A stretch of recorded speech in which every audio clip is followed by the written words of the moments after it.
Oke, assalamualaikum warahmatullahi wabarakatuh. Teman-teman pejuang skripsi, gimana kabarnya? Semoga dalam keadaan sehat walafiat ya. Tetap semangat, selesaikan sampai akhir. Lama sekali ya saya tidak hadir lagi menjumpai kalian.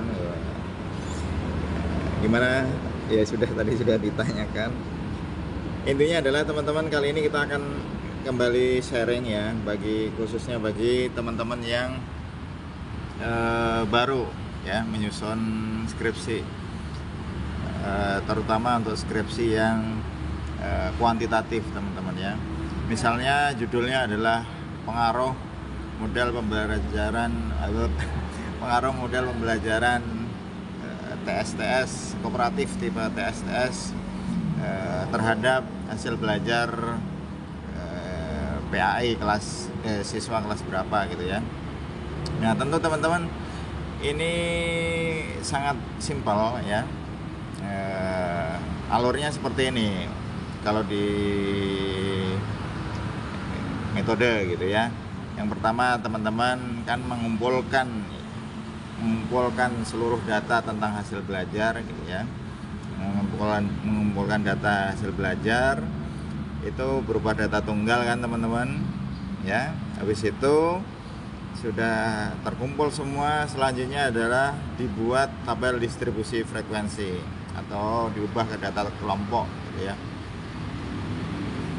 Kemudian setelah jadi data kelompok, teman-teman biasanya melakukan berbagai perhitungan, itu yang disebut statistik deskriptif. Jadi biasanya ada letak pemusatan data, yaitu ada mean, median, modus ya. Kemudian ada letak penyebaran, ada kuartil dan seterusnya, dan juga penyimpangan ya. Biasanya ngitung simpangan baku atau standar deviasi, dan juga ragam atau varian. Setelah itu dilakukan, tentu teman-teman perlu yang namanya uji prasyarat ya. Uji prasyarat tentu tergantung keperluan ya, banyak uji prasyarat, tetapi pada prinsipnya perlu uji normalitas data ya, untuk mengetahui normal tidaknya data yang teman-teman kumpulkan tentang hasil belajar PAI tadi. Kemudian uji homogenitas ya, ketika nanti teman-teman membagi itu, mau eksperimen misalnya ada dua kelompok, makanya itu perlu uji homogenitas ya.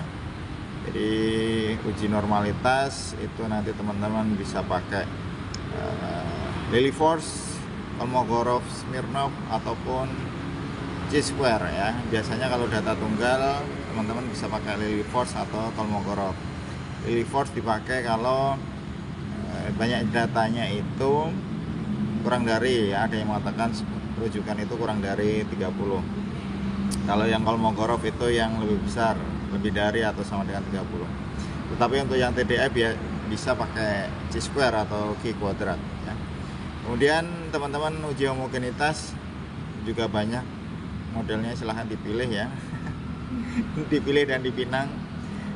Kalau sudah itu, maka teman-teman tergantung rumusan masalah teman-teman ya. Misalnya rumusannya adalah apakah terdapat perbedaan antara kelas kontrol dan eksperimen dengan model tadi, atau ada tidak pengaruh ya model pembelajaran itu terhadap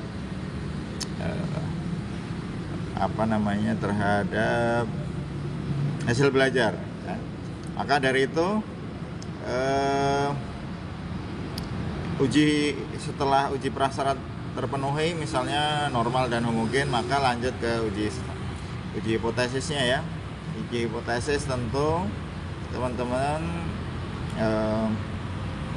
pakai uji T, itu jika cuma melihat satu variabel terikat, ada tidaknya pengaruh satu variabel terikat dan satu variabel bebas ya. Tetapi kalau ada lebih dari satu, itu pakai uji F gitu ya. Kalau itu sudah, maka teman-teman bisa menyimpulkan itu ada pengaruh atau tidak. Jadi kalau kita recap lagi, kalau judulnya tadi ada pengaruh model pembelajaran kooperatif di PSTS terhadap hasil belajar PAI siswa kelas ini, maka beberapa langkah tadi. Yang pertama, mengumpulkan data. Setelah itu diperoleh, itu disebut data tunggal. Kemudian membuat TDF ya dengan pacar 5 langkah ya untuk membuat data kelompok. Kemudian teman-teman melakukan uji prasyarat ya, uji normalitas dan homogenitas ya. Nah, itu sebelum itu ulang lagi. Satu, collecting data ya, data tunggal. Kemudian yang kedua itu membuat TDF ya dengan pacar 5 langkah. Yang ketiga, menghitung ya statistik deskriptif ya, yang ada min, median, modus, simpan baku dan lain-lain. Setelah itu teman-teman, yang keempat adalah uji prasyarat ya. Uji prasyarat tadi ada 2 ya pada umumnya. Kemudian yang kelima adalah uji hipotesis ya. Ada 5 langkah keren untuk menyelesaikan judul skripsi pengaruh. Mantap, semangat. Kalau ada pertanyaan silahkan kita sharing-sharing ya.